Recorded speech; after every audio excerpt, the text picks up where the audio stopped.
están, amigos? Encantado de conocerles. Yo soy el profesor John Magdaleno y me han invitado gentilmente a tratar el programa de formación sobre transiciones a la democracia, y he dividido el programa en 3 módulos.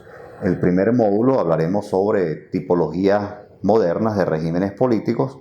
En el segundo módulo hablaremos sobre algunos conceptos esenciales de transiciones a la democracia, y el tercer módulo lo quiero dedicar a algunos numeritos, es decir, alguna evidencia empírica que aparece en la literatura reciente, incluyendo mi propia investigación junto con el politólogo Octavio Sanz sobre 102 casos de transiciones a la democracia, que por cierto ya tiene algunas publicaciones existentes y otras en marcha. Así que voy a arrancar por el primer módulo. Quiero hablar desde las tipologías de regímenes políticos, y obviamente me refiero a tipologías modernas, es decir, más o menos recientes. Diría que incluso podría señalarse como una tipología contemporánea bastante conocida, la de Alfred Stepan y Juan Linz, en un famoso libro que les recomiendo que se llama Problemas de las transiciones y consolidaciones democráticas. Se trata de un libro del año 1996, un libro que está en inglés,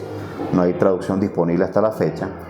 Pero en ese libro se habla de una tipología conocida de regímenes no democráticos. A ella habría que agregarle, para completar la tipología, los regímenes democráticos. ¿Cuáles son, en lo esencial, los regímenes no democráticos que existen en el mundo? Por lo menos la mayoría o los más importantes.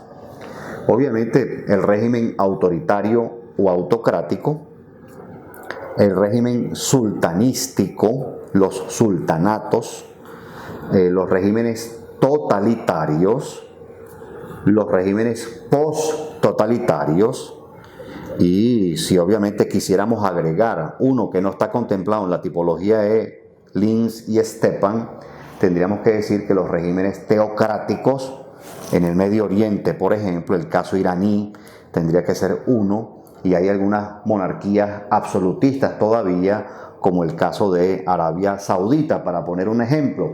Quizá los casos de países del Medio Oriente hayan sido objeto de tratamiento fragmentado, y quizá si tuviéramos una investigación comparada sobre el tipo de régimen político que hay en el Medio Oriente, o los tipos que hay, pudiéramos completar la tipología de Linz y Stepan. Hay otras tipologías más recientes de regímenes políticos. Por ejemplo, la de la unidad de inteligencia de The Economist habla de democracias defectuosas, democracias plenas, regímenes híbridos y regímenes autoritarios.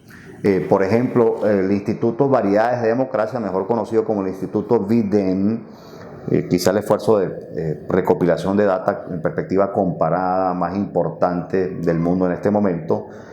Se trata de un instituto que está recogiendo data desde 1800 hasta la fecha. Tiene otra clasificación mucho más reciente, que es la de democracias liberales, democracias electorales, autocracias electorales y autocracias cerradas. En fin, uno, si hace una revisión, va a encontrar múltiples clasificaciones. Ahora quisiera hablar de los tipos de régimen autoritario. Ahora los vamos a definir conforme a Juan Linz, pero lo que quiero sugerir es la idea de que cada tipo tiene obviamente múltiples variantes.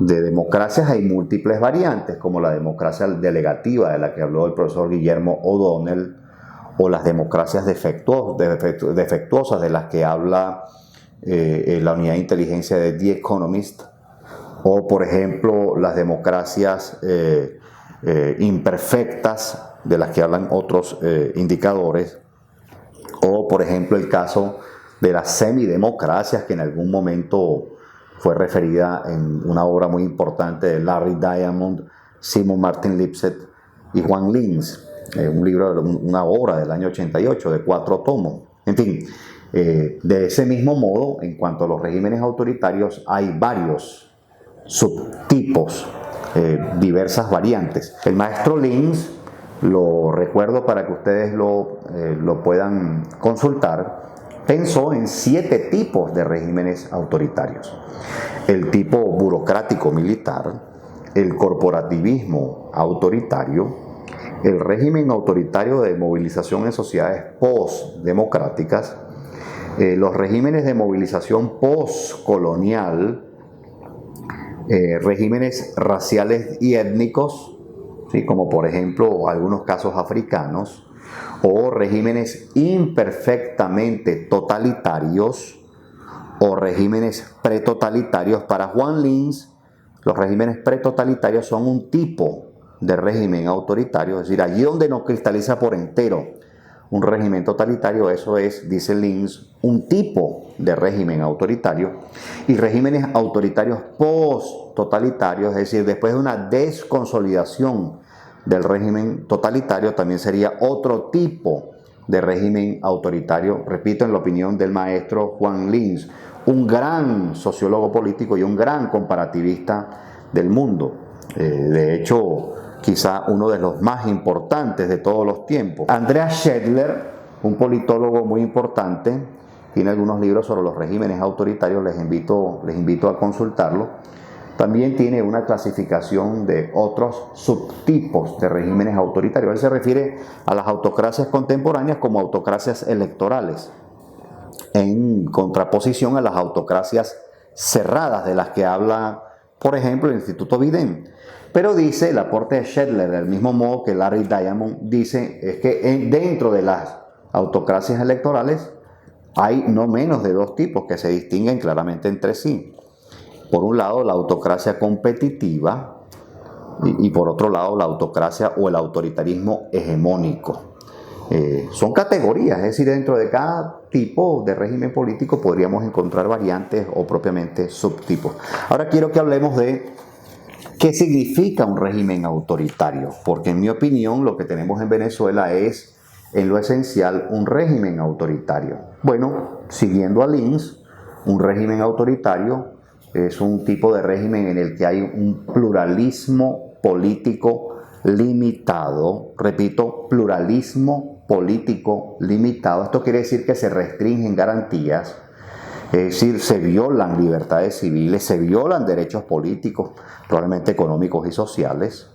Eso es muy característico de un régimen autoritario. No se puede ejercer a plenitud las garantías constitucionales que típicamente están protegidas en regímenes democráticos. En segundo término, se trata de un régimen en el que no necesariamente hay una ideología política propulsiva o comprehensiva. Los autoritarismos suelen tener unas predisposiciones.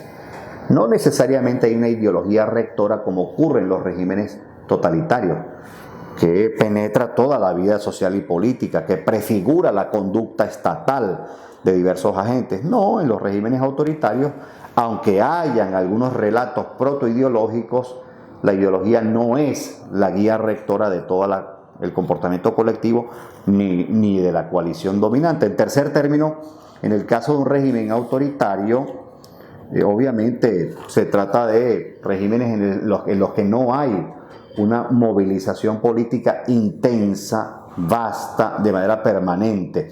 Y este es un rasgo que distingue claramente un autoritarismo de un régimen totalitario. En muchos de los documentales y las series que hemos visto sobre la Alemania nazi, las imágenes que más se repiten son movilizaciones masivas, disciplinadas, reglamentadas, regimentadas incluso por el régimen. Regimentadas quiero decir en cuanto a los protocolos y los símbolos que se utilizan, todo está calculado y se trata de manifestaciones masivas, recurrentes, permanentes, actos simbólicos de tipo aclamacionista respecto del líder y del partido oficial. Bueno, no, en los regímenes autoritarios más bien tiende a desmovilizarse a la sociedad y las manifestaciones oficiales que se producen son más ritualísticas, son más simbólicas, más esporádicas que otra cosa. Así que esta es una distinción muy importante respecto de los regímenes totalitarios. Y finalmente, obviamente en un régimen autoritario hay un pequeño grupo, una élite, una coalición dominante, dice el profesor Leonardo Morlino, que le da soporte a ese tipo de régimen. Es decir, los regímenes autoritarios por lo regular, especialmente cuando se vuelven cada vez más represivos y violadores de garantías, no cuentan con mayorías populares. Algunos tipos de regímenes autoritarios sí. Hay muchos autoritarismos competitivos que gozan de respaldo popular, incluso a veces de una mayoría, pero a medida que se van volviendo más represivos, es decir, más hegemónicos, más violadores de garantías, van perdiendo, repito, por lo general el favor popular. Así que esto es lo que representa un régimen autoritario. Un régimen autoritario ontológicamente viola normas. Por tanto, en estricto sentido, no hay mayor sorpresa en que haya cierto vínculo entre un régimen autoritario y el delito o diversos tipos de delitos. Es que esa es su esencia. Su naturaleza es violar normas de la más diversa índole. Tampoco sorprende que un régimen autoritario tenga vínculo con algunos tipos de actividades ilícitas. Pero si su naturaleza es violar garantías, obviamente de ello puede seguirse que termina teniendo algunas figuras públicas vinculadas con la coalición dominante, algunos decisores del régimen autoritario terminan teniendo vínculo con los más diversos tipos de actividades ilícitas. Este es un régimen autoritario. Ahora, dijimos antes que habían varios subtipos de regímenes autoritarios. Si ustedes me pidieran una opinión acerca de cuál es el subtipo presente en Venezuela, les diría que ese es el autoritarismo hegemónico. ¿Sí? Venezuela fue un autoritarismo competitivo hasta el año 2015. ¿Por qué fue un autoritarismo competitivo? Bueno, porque en los autoritarismos competitivos la oposición no es suprimida ni reducida de forma significativa. La oposición es robusta, tiene capacidad de influencia aún en los autoritarismos competitivos.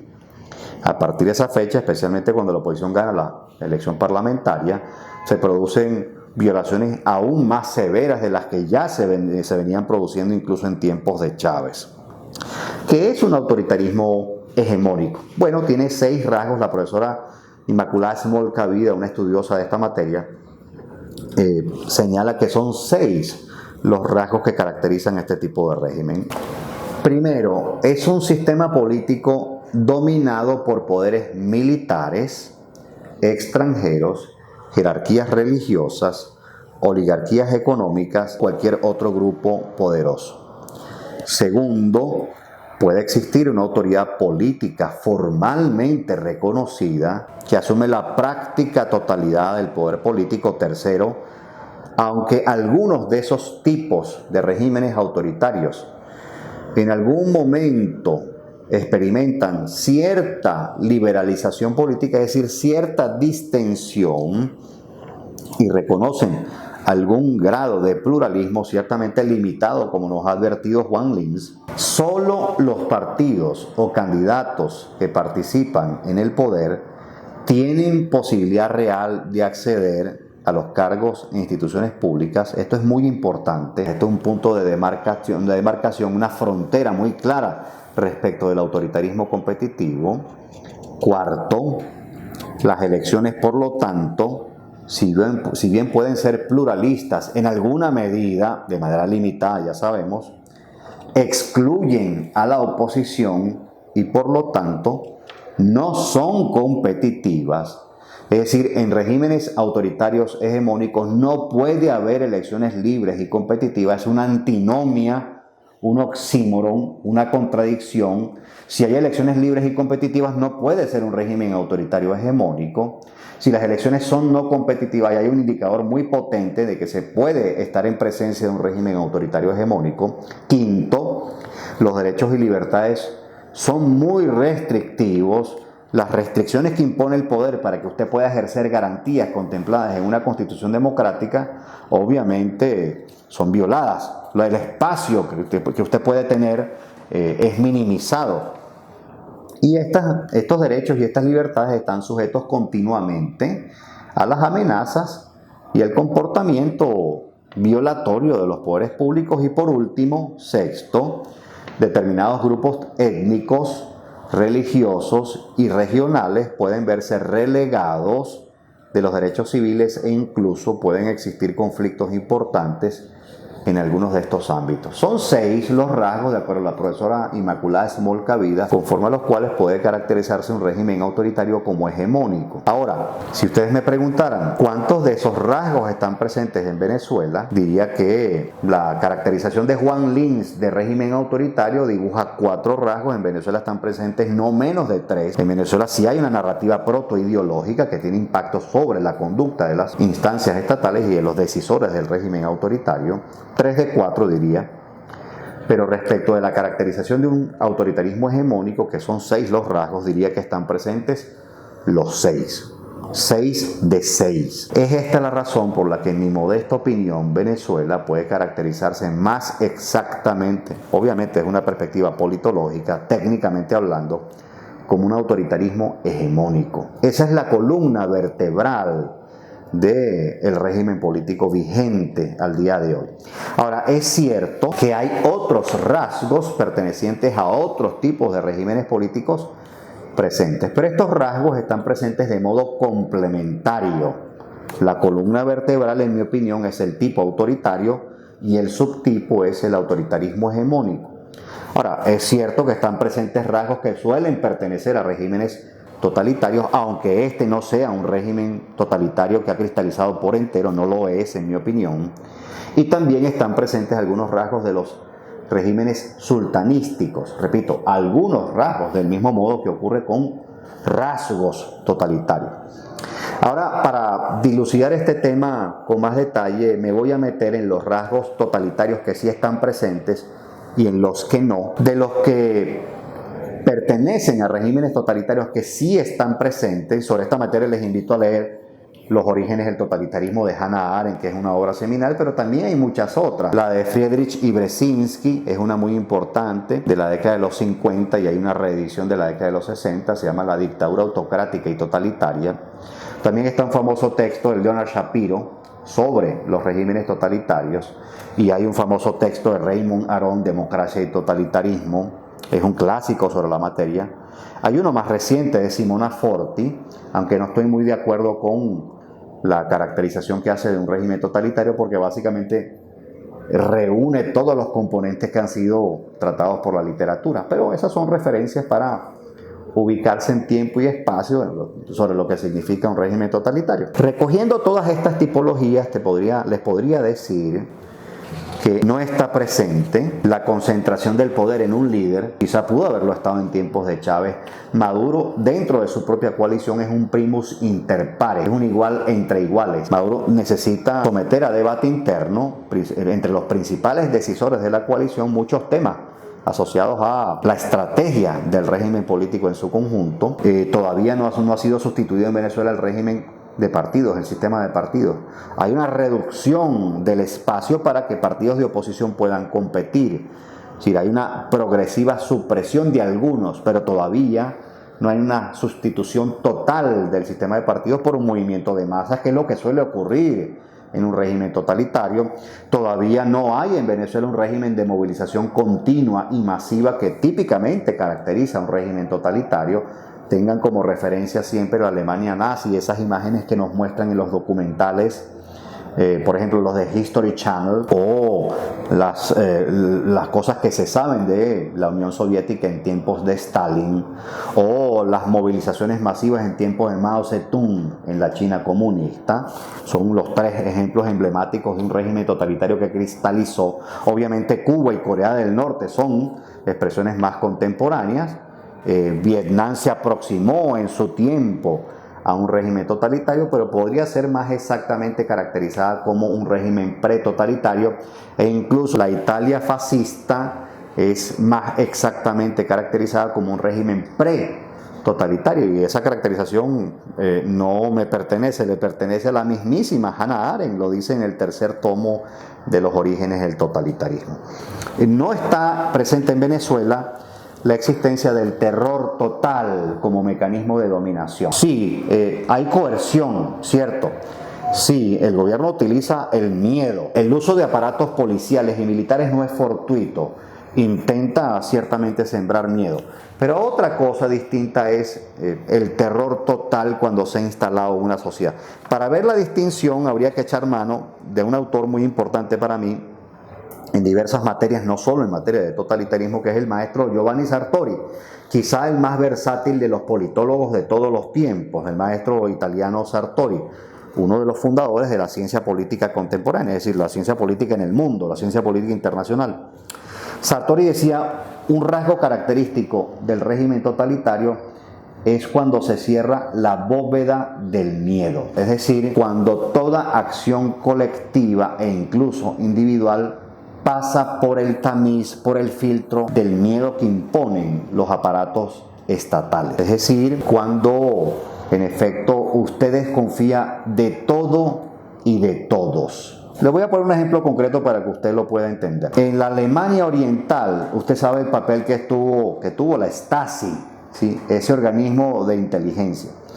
El nivel de penetración de la Stasi era tan importante que una vez que se produjo la transición a la democracia y posteriormente la unificación alemana, se abrieron los archivos de la Stasi, se abrieron al público, y fue por intermedio de esa vía que mucha gente descubrió que entre los informantes de la Stasi estaban sus tíos, sus abuelos, sus hermanos, sus propios padres, o los hijos denunciaban a los padres, o los sobrinos a los tíos. Es decir, ahí sí el terror total tenía mucho sentido porque en efecto existía. Es decir, usted no sabía quién podía ser potencialmente un informante de actividades que podían ser calificadas como terroristas o como traición a la patria por parte del partido oficial. A eso me refiero y a eso se refiere a la literatura con terror total. Eso todavía no está presente en Venezuela. Ciertamente hay altos niveles de desconfianza interpersonal, especialmente entre identidades políticas que se distinguen entre sí, pero todavía no se ha instalado en Venezuela el terror total, por fortuna. Tampoco está presente el desplazamiento constante del centro de poder, que es algo que suele ocurrir material y simbólicamente en regímenes totalitarios. Los regímenes totalitarios también son muy paranoicos. De allí la idea del panoptismo de los regímenes totalitarios, del Big Brother, de la vigilancia perpetua, permanente. ¿Por qué? Porque desconfían de todo. Tienen amenazas potenciales por doquier. Tampoco está presente el control de la moral privada. En un régimen totalitario la interferencia estatal es total. Totalitarismo viene de control total. Esto es lo que quiere decir la expresión régimen totalitario. Lo controla todo, incluyendo los hábitos, opiniones, preferencias. Sí, estamos en presencia de un régimen autoritario de tipo hegemónico, ese es el subtipo, rasgos pertenecientes a regímenes totalitarios y a regímenes sultanísticos. El caso venezolano es un híbrido de regímenes no democráticos. No un híbrido en el sentido en que habrían acuñado la expresión Steven Levitsky y Lucan Way, es decir, posee elementos democráticos y autoritarios. No. Venezuela es un régimen no democrático por la calle del medio y un tipo autoritario hegemónico por la calle del medio. Pero en el caso venezolano hay algunos rasgos que pertenecen por lo regular a regímenes totalitarios y otros rasgos que pertenecen a regímenes sultanísticos. Es un híbrido de los regímenes no democráticos y ahí reside precisamente su complejidad.